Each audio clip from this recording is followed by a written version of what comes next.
Vamos mergulhar profundo na constelação da Sevig, na série Uma Nova Mulher. Eu prometi que ia trazer as análises aqui de cada constelação. Cada capítulo começa, com a constelação de um dos personagens. Bom, e a Sevig é a primeira das três amigas que vai buscar a constelação familiar, que na série, como é uma ficção, não traz com esse nome de constelação familiar, traz com o nome de expansão da família de origem. Então é importante colocar isso aqui, que esse nome, expansão da família de origem, é um nome fictício, tá? Que está ali simbolizando as constelações familiares. Provavelmente não foi usado porque deve envolver aí, direitos para o uso desse nome, ou teria que pagar alguma coisa, enfim. Mas é bom deixar claro que esse nome, expansão da família de origem, não existe. Mas a qualquer momento pode até começar a surgir por aí as pessoas se apropriando disso, porque a gente, sabe que pode acontecer. Então fiquem atentos, tá? Então a Sevig, ela é a primeira das três amigas, aquelas três mosqueteiras, três heroínas, a procurarem ajuda, a procurar ajuda, e ela chega ao Zaman porque um paciente que fazia tratamento ali com ela no hospital, que era uma criança, tem uma cura do câncer, está bem, já está tendo alta, e a mãe da criança informa ela aonde foi, que ela conseguiu chegar mais profundo para entender essas questões, as dinâmicas que envolve o câncer. E a Sevig parece que nunca tinha ouvido falar disso, mas quando a pessoa está em busca, justamente, aquela buscadora, ela está em busca de restaurar a sua saúde, em busca de restaurar os seus relacionamentos, o casamento, que ela vai.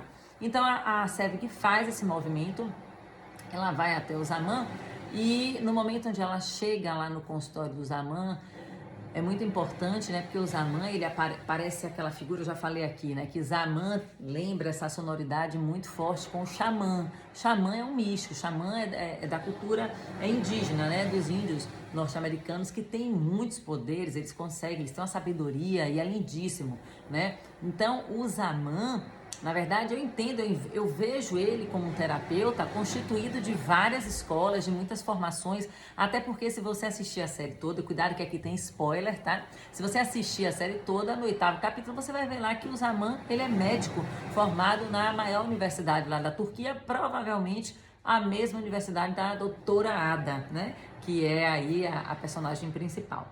Então, vamos lá. Trazendo aqui o conceito do significado do nome Sevgi. O Sevgi em turco significa amor, Então eu achei interessante que tem na cena onde a Sevgi vai casar, no carro, tem escrito assim uma frase: nascemos para nos apaixonar, bem a cara da personagem, do amor, Então a Sevgi, todo o contexto assim da constelação dela, desse primeiro momento, dessa primeira retirada da casca de cebola, é para ela justamente encontrar o amor, ir em busca, ir viver a própria vida intensamente, livremente, sem carregar, o peso que ela estava carregando. Então a Sevgi encontra o amor, ou seja, o amor encontra o amor. E aí vamos entender, Tudo começa quando o Zaman pega a mão direita, ele pede a mão direita da Sevgi, ele aperta o ponto do fígado, porque ela fala para ele que tem câncer de fígado, e aí quando ele aperta ali, aquilo ali ainda não é constelação, Vamos deixar claro, aquilo ali é uma técnica, provavelmente aí, ou de acupuntura, ou do Yin, o que quer que seja, e ele aperta, ele deve ter esse conhecimento, e ele entra em contato com aquilo ali, faz ela entrar em contato com aquelas memórias que estão ali atreladas a esse órgão, o fígado. E aí quando o Zaman aperta, a Sevgi começa a entrar em contato com esses conteúdos, e até aqui ainda não é constelação, tá? Onde é que começa a constelação da Sevgi? A constelação da Sevgi começa quando o Zaman faz a seguinte pergunta a ela sobre se é possível ela agradecer ao câncer. Olha aqui que profundo isso. É possível você agradecer ao câncer, agradecer a sua doença, porque é bem provável que ele esteja querendo que você veja algo, que você, veja algo, se recorde de algo. Então, está a serviço de alguma coisa. Nas constelações familiares, o Bert vai dizer que todo sintoma sempre representa alguém, sempre representa uma pessoa, e muitas das vezes um excluído, A maioria das vezes um excluído. Então, a Sevgi, naquele momento ali, ela, né? Quando entra em contato com aquela pergunta, eu fiz aqui umas anotações para eu poder justamente seguir, né, o roteiro que foi direitinho, do que foi dito, do que foi falado na constelação dela. Então, quando ela recebe aquela pergunta, né, ela trava e fala, não, eu quero me livrar do câncer, eu quero que ele vá para bem longe de mim, né? Mas quando a gente começa a tomar consciência das dinâmicas que estão por trás das nossas doenças, dos nossos problemas, e a gente vai realmente para solucionar, porque o Zaman fala isso, as nossas doenças são cicatrizes emocionais e a gente precisa ir nas suas raízes. Então, no primeiro momento, todo mundo que vem, a maioria das pessoas que vem para a constelação familiar, vem nesse movimento mesmo de querer se livrar, eu quero me livrar dessa doença, desse sintoma, desse problema, ou daquele antepassado que eu sou, que pode estar interferindo na minha vida. Eu já coloquei isso aqui na outra análise, e a gente não deve ir com essa postura, a gente tem que ir com a postura realmente aberta para tentar chegar numa solução, né? Aberto para receber o desconhecido, o que é que vem de lá, o que é que vem de lá quando a gente abrir o campo. Bom, então aí tudo vai acontecer e um mês depois a Sevgi chama as amigas novamente para realmente contar tudo o que aconteceu nesse primeiro encontro onde houve a constelação. No filme isso se caracteriza, mas na verdade essa coisa de preservar, não preservar, contar, não contar, por que isso, né? Porque, gente, são muitos conteúdos emocionais e, na verdade, quem se submete a passar por uma constelação profunda, mergulhar profundo nas suas questões, vai precisar dissolver, vai precisar de tempo para si, vai precisar ficar com aquilo, ou ruminar aquilo, deixar aquilo se assentar dentro de você, porque é algo muito novo que vai se revelar e é algo muito profundo, dores, né? E no caso da Sevgi, ela estava... A constelação dela se revelou muito em cima daquele trauma do momento onde o pai, colocando aqui entre aspas, porque a gente sabe que aquele não é o pai biológico dela, né? Isso só vem se revelar lá no final, também no 8º capítulo, quando a Sevgi vai casar e a mamãe dela, lindamente, né, faz aquela carta reveladora justo no dia do casamento da filha. Quer dizer, a Sevgi, como eu também coloquei aqui no outro vídeo, ela tá atrelada nesses dois arquétipos, né? Da Atenas, porque ela está ligada ali à justiça, ela quer justiça, ela se formar em direito, e ela revela isso na constelação, que ela buscou direito para justamente, né, perseguir os criminosos, e ela também está no arquétipo da Perséfone, que é aquela que tem a relação muito conflituosa com a sua mãe, né? Então vamos lá, ela conta para as amigas tudo o que aconteceu, né? E nesse contar para as amigas começa a se desenrolar toda a constelação dela. Aí o telespectador vai tomar consciência do que aconteceu ali com a Sevgi no dia desse primeiro encontro com o Zaman.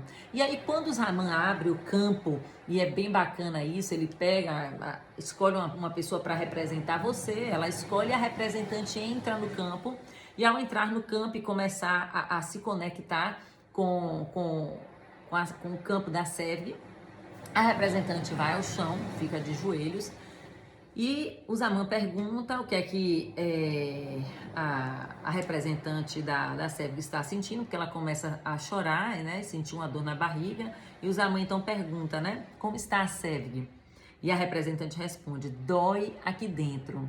E o Zaman nessa hora se vira, provavelmente ali a sensibilidade dele, né, como ele é muito mais do que um constelador, tá, gente? É importante colocar isso aqui, porque o papel do constelador, ele vai muito além, porque ele provavelmente é um médium, ele tem uma sensibilidade muito grande, então ele ocupa esse lugar muito místico na série, né? E a própria sonoridade do nome Zaman já nos leva a isso.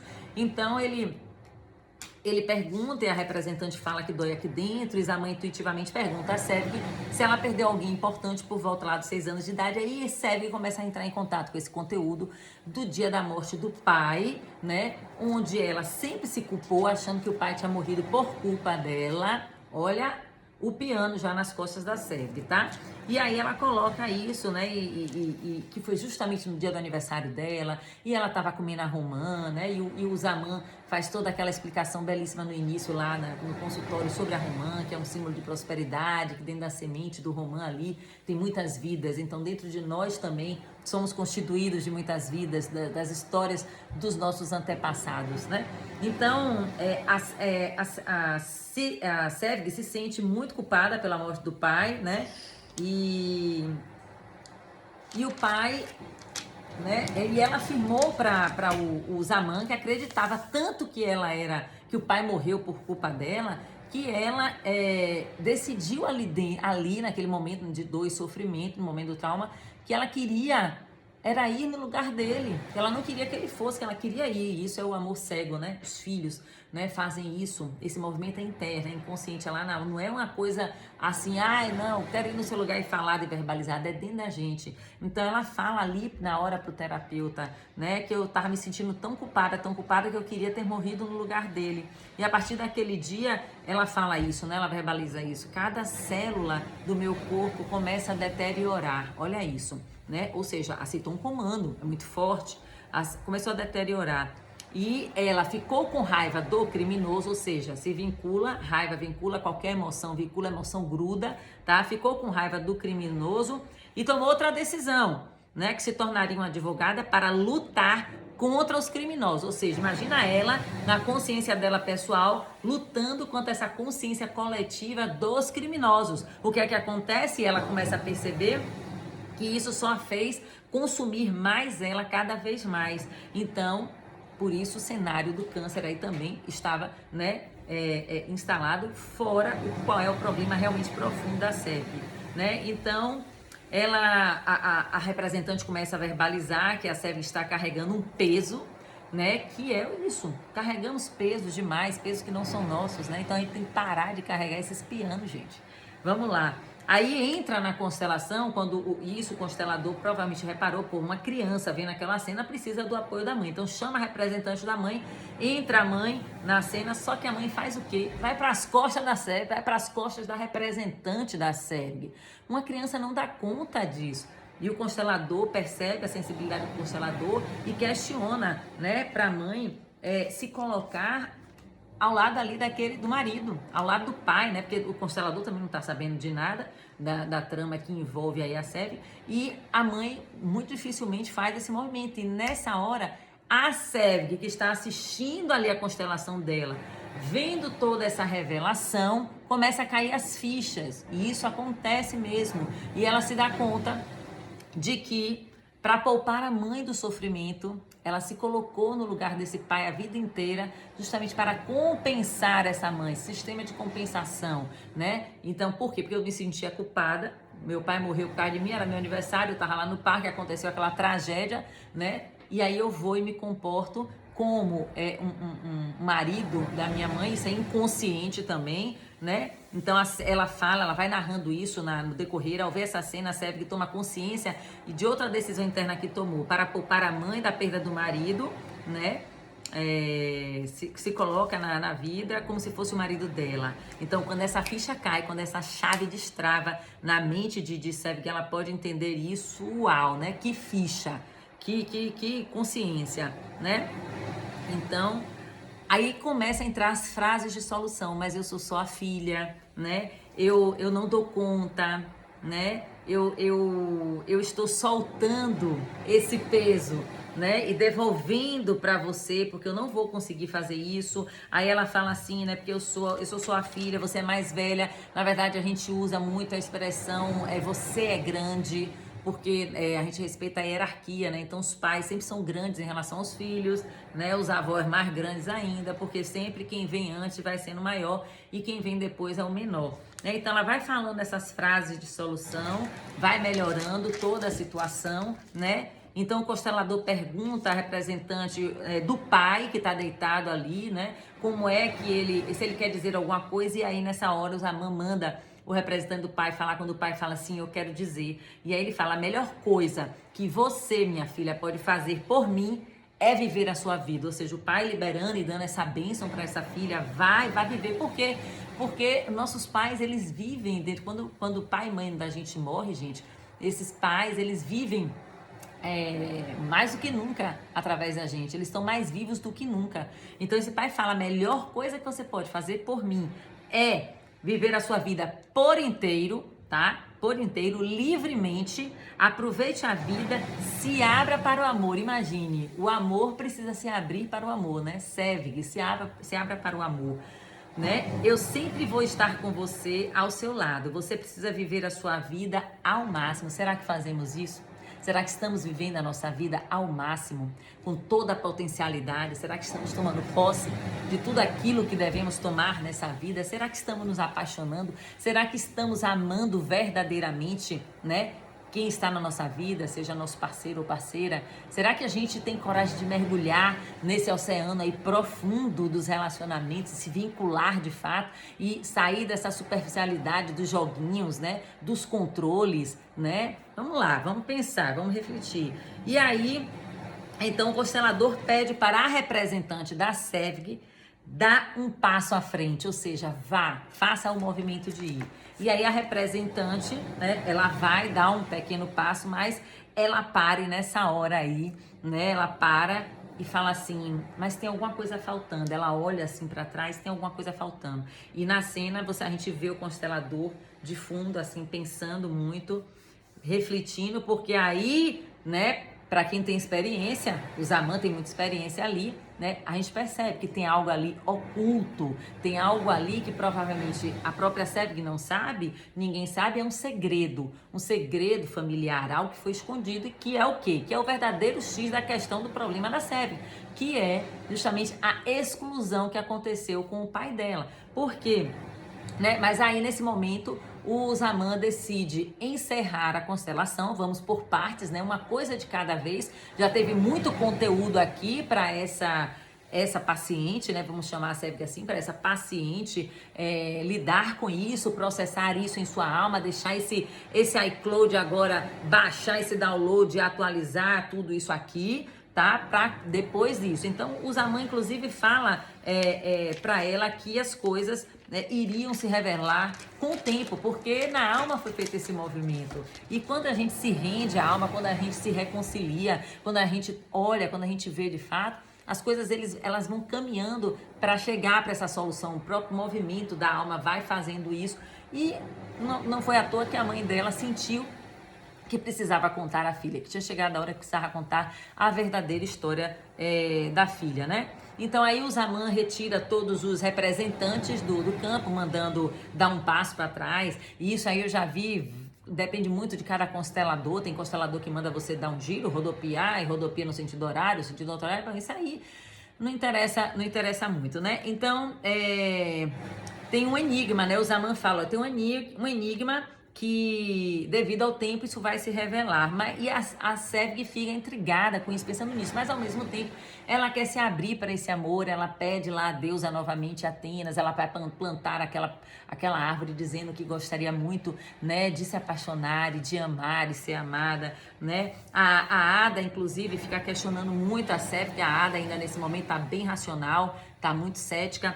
E a SEVG conta o que aconteceu, mas fala assim, é diferente contando do que lá a gente presenciando. É por isso que se aconselha a não contar, porque quando você conta, o perder a força quando eu conto e o outro, eu pego uma pessoa que não viu o processo ou que é muito racional, vai começar a desfazer e eu vou começar a desacreditar de tudo que eu senti, que eu vivi, entende? Em função da opinião dos outros. E como nós às vezes trazemos muita ainda carga de necessidade de aprovação, né? Alguns bloqueios emocionais, eu posso me render e terminar, voltar a, né, digamos assim, desfazer todo esse trabalho, porque eu vou ficar nessa minha consciência pessoal, né, sem me render a isso tudo e voltar para um ponto e não me desemaranhar de fato. Então, quando a Ada questionou, né, ela tenta explicar, e é tão bacana que na cena, quando o Zaman vai levando, né, ela para lá, para aquele lugar que ele constela, que é um lugar que ele parece um templo, né, com aquelas cortinas verdes e amarelas, aquelas cores representando muito essa coisa da cura e da conexão espiritual. E tem os caminhos, assim, as pedras que vai levando para aquele lugar estão pintadas de amarelo. E aí me veio assim, fez um link com o filme O Mágico de Oz, né? Que o Mágico de Oz, a Dorothy precisa se conectar, né, com o caminho amarelo para chegar ao seu destino, né? Então tem aquelas pedrinhas ali amarelas levando as pessoas para um lugar do destino, para se abrir. E o Zaman, o próprio significado do nome dele é tempo, né? Então parece que ele é o senhor do tempo, porque ele vai lá, ele mergulha, ele faz esse mergulho profundo no passado, nessas questões, e emerge trazendo, né, soluções para o presente. Então é um verdadeiro senhor do tempo, né? Então, o que é que vai se desenrolar aí depois na vida da Sevgi? A Sevgi se envolve, vai se apaixonar, encontra o amor no homem simples, né? Um homem comum. E aí ela vai tomando decisões, inclusive na vida dela, na vida profissional. Ela consegue cortar os vínculos lá com aquela, a empregadora dela lá, que é, né, uma relação tóxica, abusiva, que só faz consumir mais ela, porque estava a serviço dessa mentalidade dela no trabalho de querer, né, lutar lá contra os criminosos. Então ela se desconecta disso. Então perceba como as coisas vão indo para o lugar, encaixando. Então eu não preciso mais compensar nada ali naquela esfera da profissão, né, com o que aconteceu na minha esfera pessoal. E aí a Sevgi começa a vivenciar esse romance, né? E aí o Fico a pede em casamento. E quando ela casa, finalmente vem a mãe revelando, escrevendo a carta no dia do casamento dela, ela lá linda, vestida de noiva, né? Realizando aquele sonho, quem não? Realizando aquele sonho. E aí, quando ela chega na casa, depois que a festa acabou e foi tudo lindo, ela abre a mala, tá lá a cartinha da mãe. E a mãe contando, né, que o pai, na verdade, da Sevgi tinha morrido, né, assassinado defendendo os amigos. Ele era um revolucionário, olha isso, né? Ele era um revolucionário, e aí ele defende lá os amigos porque tava tendo uma reunião secreta onde ele trabalhava, que era uma joalheria, mas isso parece que foi denunciado, e aí ele teve que ir para defender os amigos, ele morre. E aí parece que um desses amigos que consegue sobreviver fica com essa dívida e fala, não, eu vou cuidar de vocês. Então esse amigo que cuida, né, que vai cuidar da família do pai da Sevgi, a Sevgi cresce acreditando que ele é o pai. E a mãe, na verdade, o que é que essa mãe fez? Essa mãe fez um movimento de nunca deixar essa filha ir para esse pai, né? O pai biológico, ela nunca contou, nunca revelou. E os filhos, gente, eles têm direito de saber. Eles têm direito de saber quem é o seu pai, quem é a sua mãe, seja o que for que tenha acontecido. E muitas vezes a gente segura, a gente quer filho só pra gente, e isso não é correto, isso traz desequilíbrio para o sistema. E muitas vezes, né, a pessoa que faz isso, a mãe ou o pai, vai querer compensações, vai entrar em processos aí, em dinâmicas compensatórias para, né, por causa dessa exclusão, porque tá tendo uma exclusão. Qual foi a dinâmica aí, ó? Surgiu lá um câncer na minha filha, né? Então, isso foi o que aconteceu aí nessa lindíssima constelação da Sevgi, porque eu me emocionei, foi uma constelação lindíssima, né, trazendo sintoma. E aí eu me lembrei de quando eu constelei, ó, o meu cabelo que tava caindo demais, e foi justamente isso também, o meu cabelo. Porque o que é que acontecia ali com a Sevgi? Um detalhe importante, mais profundo. Vamos aproveitar esse som aqui de oceano pra gente mergulhar mais um pouquinho. O que é que acontece com a Sevgi? Na alma, ela sabe quem é o pai dela. E na alma, a alma tá assim, se a única maneira de eu ir para o meu pai é através da morte, é morrendo para estar com ele, né? Então eu olho para o mundo dos mortos, uma doença grave como o câncer tá me colocando diante desse mundo dos mortos, porque eu quero ir ao meu pai. E a minha mãe, conscientemente aqui, a mãe não permitiu. A Sevgi não sabe disso conscientemente, na mente, no cérebro, mas no inconsciente, que tá totalmente conectada aqui a serviço dessa consciência coletiva, tá ali, tá comandando. Santo Freud, né, que descobriu esse poder do inconsciente, e o Jung, que trouxe a esse complexo dos arquétipos, essa coisa dos arquétipos, e a gente se relaciona no nosso inconsciente com todos esses conteúdos, todos esses símbolos, né? Então a Sevgi, na alma dela, tá fazendo esse movimento de ir para a morte também, para encontrar com esse pai. Olha que lindo, por amor, né, gente? Amor cego. Então, quando eu vi o meu cabelinho, tadinho, se sacrificando por mim, eu depois agradeci tanto quando eu vi isso. Eu só pude ver isso, gente, quando eu também me submeti a uma constelação. Então, porque eu sou uma terapeuta e uma consteladora, que eu me submeto também, eu mergulho fundo nos meus processos. Porque acontece demais isso, né? Pessoas que não mergulham nos seus processos, mas querem lá aprender e querem lá colocar em prática. Aprender o quê? Só mentalmente, racionalmente, aprender as frases, e que não vai funcionar. Porque cada caso é um caso, senão você termina criando constelações rasas, constelações racionais, que a gente chama de constelações vazias, que não vai trazer efeito nenhum e só vai confundir cada vez mais vocês. Então, aconselho, se você está se identificando, se está tocando você essa série, se você quer, né, se submeter a uma constelação familiar, se você tem problemas de relacionamento, de saúde, no trabalho, com dinheiro, né, com filho, marido, mãe, pai, enfim, você pode vir fazer uma constelação, mas você precisa realmente,